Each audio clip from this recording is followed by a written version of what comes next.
सो hello बच्चों, welcome back to the channel. और आज का जो सेशन है उसमें हम जेई एडवांस 2025 का जो पेपर 1 है उसका क्वेश्चन नंबर 5 हम सॉल्व करने जा रहे हैं। क्वेश्चन नंबर 5 जो है वो मोर देन वन करेक्ट वाला पार्ट था, तो इसके एक से ज़्यादा ऑप्शन सही हो सकते हैं। एंड ये जो क्वेश्चन है वो वेक्टर 3D का है, तो एक बार चाहो तो आप लोग वीडियो पॉज करके क्वेश्चन ट्राई कर सकते हो। क्वेश्चन आसान है, आप लोगों से बहुत आसानी से बन जाएगा। ठीक है, तो स्टार्ट करते हैं इस क्वेश्चन का सॉल्यूशन। तो देखो, ये प्रॉब्लम है अपने सामने और इस क्वेश्चन में ये बोला जाता है कि L1 कोई लाइन होती है। L1 कोई लाइन है जो कि ये वाले प्लेन और ये वाले प्लेन के जो इंटरसेक्शन है उसके अलोंग रहती है। तो जैसे ही मैंने इतना पढ़ा, दिमाग ये चला कि एक काम करें कि जो लाइन L1 है उसके पहले हम डायरेक्शन रेशो पता कर लें। ठीक है, तो L1 के डायरेक्शन रेशो कैसे पता चलेंगे? बहुत ही सिंपल है। ये जो प्लेन है और ये जो प्लेन है, इन दोनों प्लेन्स का जो डायरेक्शन रेशो होता होगा उसका जो क्रॉस प्रोडक्ट है उसकी हेल्प से हमको इसका डायरेक्शन रेशो पता चल जाएगा। किसका? L1 का। तो वही मैं यहाँ पर करने जा रहा हूँ कि ये जो दो प्लेन्स मुझे दिखाई दे रहे हैं, इन दोनों प्लेन्स के डायरेक्शन रेशो का मैं करूँगा क्रॉस प्रोडक्ट। सबको पता है क्रॉस प्रोडक्ट कैसे किया जाता है, डिटरमिनेंट बना के। तो ये बनाया मैंने डिटरमिनेंट आई जे के लिखा। इसका जो डायरेक्शन रेशो है आपको दिख रहा है, जो कि कितना है 2, 3 एंड 1। और ठीक वैसे ये वाला जो प्लेन है इसका डायरेक्शन रेशो आपको कितना दिखता है 1 to 1।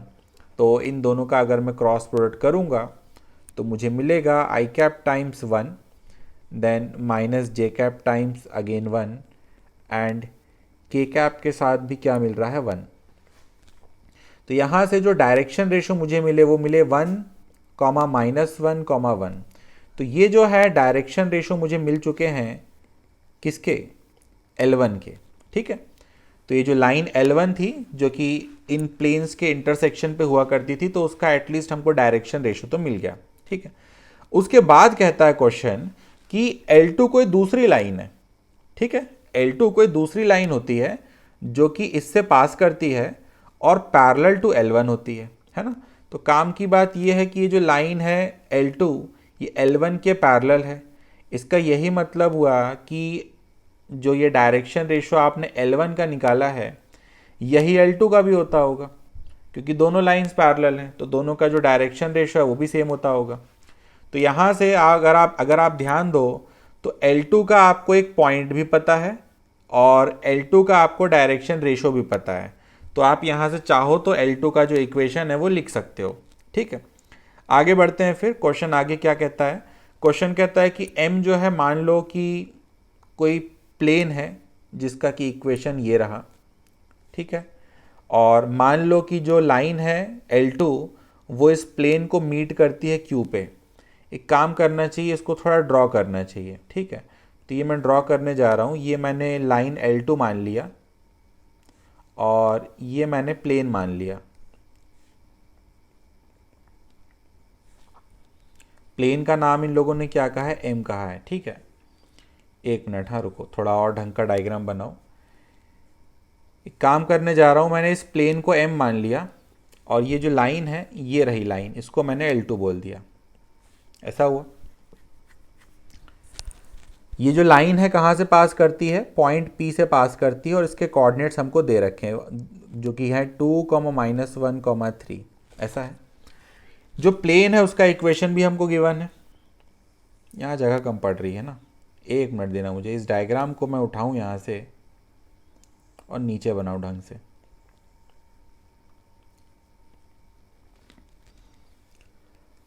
हाँ, तो मैं कहा था कि ये जो लाइन है L2 पॉइंट P से पास होती है, तो वो हमने बना दी। ये रेड कलर से लाइन बनी हुई है और एक प्लेन होता है जिसको कि M बोला जा रहा है, उसको मैंने ड्रॉ कर दिया। प्लेन का इक्वेशन कितना दिया हुआ है? 2x + y - 2z = 6। ये प्लेन का इक्वेशन है। अब आगे बढ़ते हैं कि ये जो लाइन है इस प्लेन को जहाँ मीट करती है वो पॉइंट Q होता है। सो ये पॉइंट रहा Q और let R be the foot of perpendicular drawn from P on the plane M। मतलब कि यहाँ से जो मैं परपेंडिकुलर ड्रॉप करूँगा इसको बोलते हैं कि R बोल दो। ठीक है, उसके बाद फिर ऑप्शंस हमसे पूछे जा रहे हैं। तो पहले ऑप्शन में पी क्यू पूछा गया है, पी क्यू मतलब कि ये कितना होगा, ठीक है। तो पी क्यू निकालने का एक जो बेसिक अप्रोच है वो ये हो सकता है कि पहले आप क्यू के कोऑर्डिनेट्स पता कर लो। क्यू के कोऑर्डिनेट्स कैसे पता करोगे? क्यू के कोऑर्डिनेट्स अगर आपको पता करना है तो आपको पहले लाइन का इक्वेशन लिखना पड़ेगा। लाइन का इक्वेशन क्या होगा? लाइन का इक्वेशन हो जाएगा x minus two by one equal to Y minus minus one by minus one equal to Z minus three by one, ठीक है। तो लाइन का इक्वेशन ये हो जाएगा। तो लाइन का इक्वेशन एंड प्लेन का इक्वेशन यूज़ करके, है ना, जो बेसिक एनसीईआरटी में बात लिखी होती है, तो या सभी टीचर्स लोग भी बताते हैं कि क्या करते हैं, इसको इक्वल टू के मान लेते हैं, है ना। मैं सॉल्व नहीं करने जा रहा इस के वाली मेथड से, तो नहीं, इसको के मान लेते हैं, फिर एक्स वाई जेड को के टर्म्स में लिखते हैं, और फिर वो जो एक्स वाई जेड आता है के टर्म्स में उसको यहाँ पे रख देते हैं। तो यहाँ से हमको के का वैल्यू मिल जाता है, फिर उस के को वापस यहाँ रख देते हैं तो एक्स वाई जेड मिल जाता है। तो ये होता है बेसिक वाला अप्रोच, जिसकी हेल्प से अगर आप चाहो तो क्यू के कोऑर्डिनेट्स निकाल सकते हो, ठीक है। तो ये जो एकदम बेसिक अप्रोच होता है, ये अगर आपका मन है फॉलो करने का तो आप कर सकते हो। मैं इसको अवॉइड कर रहा हूँ क्योंकि मुझे एक और आइडिया आ रहा है। मुझे दूसरा आइडिया ये आ रहा है कि अगर मैं ये डिस्टेंस पता कर लूँ, अगर मैं ये पता कर लूँ और कोई भी एक एंगल पता कर लूँ, तो सिंपल ट्रिग्नोमेट्री लगा के मुझे सब पता चल जाएगा, है ना। तो मैं ये अप्रोच यहाँ पर फॉलो करूँगा। तो मैं सबसे पहले क्या कैलकुलेट करने जा रहा हूँ? मैं कैलकुलेट करने जा रहा हूँ यहाँ पर पी आर का वैल्यू। यहाँ लिखने जा रहा हूँ मैं पी आर, है ना। मैं फॉर्मूला वॉर्मूला नहीं समझा रहा तुमको, भाई जेई की तैयारी कर रहे हो, फॉर्मूला तो पता ही होगा।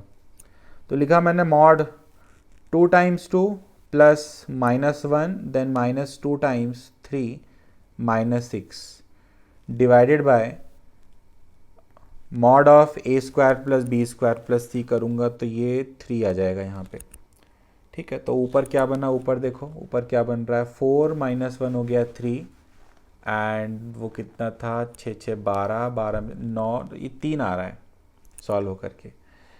तो ये जो परपेंडिकुलर था इसकी लेंथ तो मुझे पता चल गई 3 है। शायद कोई ऑप्शन पूछा हो, नहीं पूछा। अब मैं कोशिश कर रहा हूँ मुझे ये एंगल पता चल जाए या फिर ये वाला एंगल पता चल जाए। तो बड़ा सिंपल है, देखो। तो ये होता होगा प्लेन पर परपेंडिकुलर नॉर्मल। तो इस नॉर्मल का डायरेक्शन रेशो कितना है? 2, 1, -2, और लाइन का डायरेक्शन रेशो भी मुझे दिख रहा है। तो अगर किसी तरीके से मुझे इस नॉर्मल और L2 के बीच का एंगल पता चल जाए तो बहुत अच्छी बात होगी, है ना। तो ये जो एंगल होगा यहाँ पर, इस एंगल को अगर मैं थीटा बोल दूँ तो हमको अच्छे से पता है दो वेक्टर्स के बीच का जब भी एंगल निकालना होता है तो हम क्या करते हैं? Dot product. तो मैं लिखूंगा cos theta is equal to इसका डॉट उसका डिवाइडेड बाय मॉड ऑफ इसका मॉड ऑफ उसका, है ना। ये फॉर्मूला होता है, तो यही मैं यहाँ पर लगाऊंगा। तो डॉट करते हैं, तो इसका और इसका डॉट प्रोडक्ट करना है, तो लिखूंगा 2 1 जा 2 प्लस 1 इंटू माइनस वन हुआ -1, देन -2 इंटू 1 हो गया -2। तो ये हो गया डॉट प्रोडक्ट। अब डिवाइड में मुझे लिखना है इसका मैग्नीट्यूड, तो इसका मैग्नीट्यूड होगा 3 और इसका मैग्नीट्यूड जो कि हो जाएगा √3। तो कॉस थीटा मुझे मिला -1/3 √3। देखो कॉस थीटा अगर नेगेटिव मिल जाए ना तो इसका ये मतलब समझना आप कि आपने गलती से ऑब्ट्यूज वाला एंगल निकाल दिया है, ठीक है। तो आपने गलती से यहाँ पर ये वाला एंगल निकाल दिया है, इसलिए नेगेटिव में आ रहा है, ठीक है। मुझे तो ये एंगल चाहिए, तो सिंपल है, यहाँ पर मैं इस माइनस साइन को खुशी से खा जाऊँगा, ठीक है। तो जो भी कुछ आया मैं कहूँगा 1/3 √3 है। तो मुझे ये एंगल पता चल गया, मतलब कि ये जो एंगल है थीटा वो मुझे पता चल गया, मतलब मुझे ये थीटा पता चल गया। और अगर इतना मुझे पता चल चुका है तो मैं बोल सकता हूँ क्या कि जो पी आर होता होगा वो पी क्यू कॉस थीटा होता होगा, ठीक है। और पी आर तो आ चुका है 3, पी क्यू मुझे कैलकुलेट करना है, एंड कॉस थीटा इज़ 1/3 √3। तो यहाँ से मुझे पी क्यू भी पता चल गया जो कि होगा 9 √3। तो देखो शायद एक ऑप्शन दिखता होगा, ऑप्शन ए यहाँ पे सही हो जाएगा, ठीक है। ए सही हो गया। फिर क्यू आर का लेंथ पूछा है, क्यू आर मतलब कि ये अब भाई इसके लिए तो आप सिंपल पाइथागोरस थ्योरम लगा ही सकते हो। तो पाइथागोरस थ्योरम लगा के चेक करोगे तो ये मुझे नहीं लगता 15 आएगा, है ना। कर ले रहा हूँ मैं जल्दी से कैलकुलेटर से चेक। क्या लिखना है, 9√3 मतलब कि 81 इंटू 3 243 माइनस किया मैंने 9 का, नहीं आ रहा है ना, स्क्वायर रूट 234 आ जा रहा है। तो बी ऑप्शन गलत हो गया इसका। फिर सी ऑप्शन में एरिया पूछा है, ये एरिया पूछा गया है, तो एरिया के लिए तो अब मुझे ये लिखना ही पड़ेगा। तो ये आ रहा था स्क्वायर रूट 234, तो जो एरिया होगा वो सबको पता है, वो हो जाएगा half into base which is √234 into height. Height कितनी इसकी 3, तो एरिया तो मैच कर गया, ठीक है।